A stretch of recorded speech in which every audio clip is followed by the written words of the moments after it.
Hello everyone. HTML part 7 की class में आज हम आपको बताने जा रहे हैं बॉडी टैग एट्रीब्यूट्स के बारे में। बॉडी टैग एट्रीब्यूट जो बॉडी के साथ काम करते हैं। चलिए इस वीडियो को शुरू करते हैं जिसमें हम आपको बताएंगे कि कैसे हम बॉडी के एट्रीब्यूट्स और कौन कौन से एट्रीब्यूट्स इसके ऊपर यूज़ कर सकते हैं। तो सबसे पहले हम देख लेते हैं बॉडी सेक्शन क्या होता है। देखिए किसी भी HTML डॉक्यूमेंट का सबसे बड़ा जो सेक्शन होता है, लार्जेस्ट सेक्शन जो कहलाता है वो बॉडी सेक्शन ही कहलाता है। और बॉडी सेक्शन के अंदर हम जो है कुछ एट्रीब्यूट यूज़ कर सकते हैं जो इसके वर्क को और इफेक्टिव बना सकता है। वो एट्रीब्यूट्स हैं, 3 एट्रीब्यूट्स होते हैं। वो एट्रीब्यूट्स हैं BG colour, text and background. Means हम अपने पेज पर अपने बॉडी एरिया का, बॉडी सेक्शन का बीजी बैकग्राउंड कलर चेंज कर सकते हैं। बीजी कलर लगाएंगे, स्पेस नहीं है, बहुत क्लियरली देखिएगा। और दूसरा टेक्स्ट लगा सकते हैं। टेक्स्ट हमारे पूरे एरिया पे जितना भी हमने बॉडी में टेक्स्ट लिख रखा है उस सब का कलर चेंज करने के लिए। तीसरा आता है बैकग्राउंड। अगर आप अपनी इमेज को बैकग्राउंड में अप्लाई करना चाहते हैं तो आप बैकग्राउंड एट्रीब्यूट का यूज़ करेंगे। और ये तीनों एट्रीब्यूट बॉडी के साथ ही काम करते हैं। तो चलिए प्रैक्टिकल में चलते हैं और देखते हैं ये कैसे वर्क करेगा। आप यहाँ देख रहे हैं मैंने यहाँ पर एक प्रोग्राम बना रखा है और आपको जैसे कि बताया जा चुका है कि कोई भी HTML का प्रोग्राम HTML सेक्शन से, HTML टैग से स्टार्ट होता है। उसके अंदर पहला सेक्शन हेड सेक्शन आता है और हेड सेक्शन के अंदर जो हम लिखते हैं वो टाइटल लिखते हैं जो हम टाइटल बार पर देना चाहते हैं। मैंने यहाँ पर बॉडी टैग एट्रीब्यूट्स लिख दिया है। आप पहले इतना प्रोग्राम लिखिएगा, सेव कीजिएगा और इसे रन करके देखिएगा वेब ब्राउजर पर। फिर हमारा बॉडी सेक्शन स्टार्ट होता है। सिंपल बॉडी लिखा है, कोई अभी एट्रीब्यूट नहीं लिखा। फिर हमने उसके अंदर एक हेडिंग लिखी है H1 जिसके ऊपर हमने कंप्यूटर लिखा है, एक हेडिंग बनाई है और उसके बारे में एक पैराग्राफ लिख दिया है। फिर उसके बाद हमने एक और हेडिंग बनाई है जिसका नाम दिया है H2 जिसका नाम है इनपुट डिवाइसेस और यहाँ पर H2 को क्लोज कर दिया है मीन्स, और उसके बारे में एक पैराग्राफ हमने यहाँ पर लिख दिया है।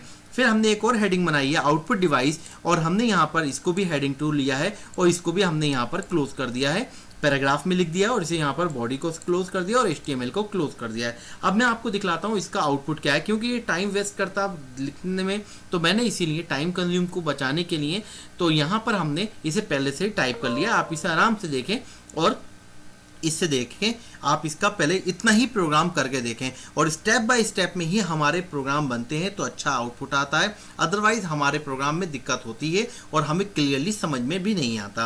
तो अब जब देखेंगे वेब ब्राउजर पर जाकर तो आप देखेंगे इसका आउटपुट ये आ जाएगा। ये H1 हेडिंग है और इसके बारे में पैराग्राफ में ये लिख रखा है आपने। ये H2 हेडिंग है, इसका पैराग्राफ ये लिख रखा है और H3 है, ये भी H2 हेडिंग है और ये भी आपने इसके बारे में लिख रखा है। अभी हमने इसके ऊपर कोई भी तरह का बॉडी टैग अप्लाई नहीं किया है, बॉडी के एट्रीब्यूट्स अप्लाई नहीं किए हैं। तो अब हम बॉडी का एट्रीब्यूट्स पे जाते हैं और हम यहाँ पर बॉडी का एट्रीब्यूट्स लगाते हैं। और बॉडी का एट्रीब्यूट्स है तो डेफिनेटली बॉडी टैग के अंदर लिखेगा, स्पेस देंगे यहाँ पर।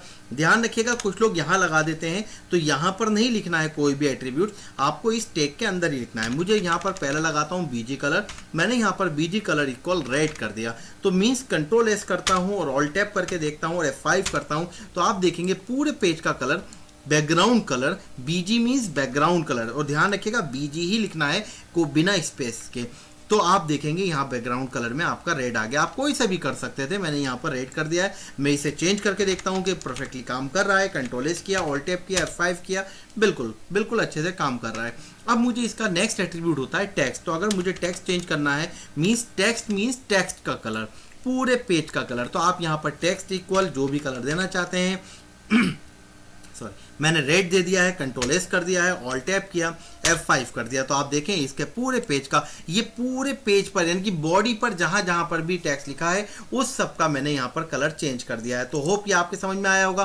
तीसरा आता है हमारे पास बैकग्राउंड। अब देखिए एक होता है बीजी कलर बैकग्राउंड कलर के लिए, एक होता है टेक्स्ट कलर के लिए और एक होता है बैकग्राउंड PACKGROUND बैकग्राउंड। अब बैकग्राउंड में आप अपनी फाइल का नाम लिखेंगे जो आपके पास है। मेरे कंप्यूटर में D के अंदर और मैंने प्रैक्टिकल क्लासेस के नाम से, प्रैक्टिकल क्लास के नाम से एक फोल्डर बनाया है। उसके अंदर फ्लावर नाम से दे रखा है .jpg उसका एक्सटेंशन है। सेव कर देता हूं मैं। अगर एवरीथिंग सब कुछ सही रहा तो अब ये देखिए यहाँ पर बैकग्राउंड कलर भी लिख रखा है और मैंने ये भी लिख रखा है। तो इन दोनों में से एक ही चीज़ आएगी। इसे आउटपुट देखते हैं तो आप देखेंगे बैकग्राउंड में आपकी इमेज आ गई है। आप कभी भी इन दोनों को एक साथ यूज़ नहीं कीजिएगा। आप अपनी ज़रूरत के हिसाब से जो भी आपको सही लगे वो आप यूज़ कर सकते हैं। आपको अपनी फोल्डर की, अपनी फाइल की लोकेशन पता होना चाहिए, तभी आप परफेक्टली काम कर सकते हैं। अब यहाँ पर आपने बीजी कलर भी दे रखा है और यहाँ पर आपने बैकग्राउंड भी दे रखा है। तो आप देखेंगे बैकग्राउंड और बैकग्राउंड और बीजी कलर अगर आपने दोनों दे रखे हैं तो ध्यान रखिएगा जो बैकग्राउंड में आप इमेज दोगे वो यहाँ पर आ रही होगी।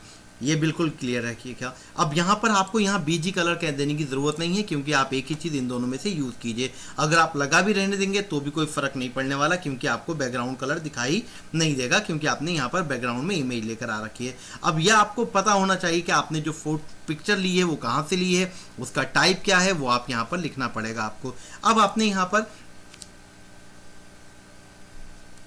सेव करना है, और इसे सेव करने के बाद यहाँ पर देखना। अब यहाँ पर कर तो दिया, मगर आप एक चीज़ यहाँ अगर नोट करेंगे तो यहाँ कलर हमारा जो हो रहा है वो दिखाई नहीं दे रहा है, तो हम इसका कलर चेंज कर देते हैं। तो कलर चेंज करने के लिए आप यहाँ पर जो कलर चाहिए, जो इसके ऊपर चमके या कंट्रास्ट हो, इस तरह का कोई कलर दे देते हैं। मैं इस तरीके से ये कलर दे दिया। ब्लैक भी दे सकता था, ग्रीन, ब्लू, जो आप चाहें वो दे सकते हैं। तो होप आपके समझ में आया होगा कि आप किस तरीके से अपने टेक्स्ट, अपने बॉडी के ऊपर उसके एट्रीब्यूट बीजी कलर लगा सकते हैं, कैसे टेक्स्ट कलर लगा सकते हैं, और कैसे ही आप उसका बैकग्राउंड लगा सकते हैं।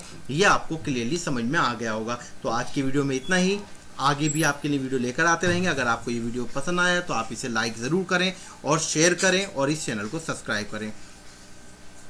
Thanks for watching this video. अल्लाह हाफिज़ and have a good day.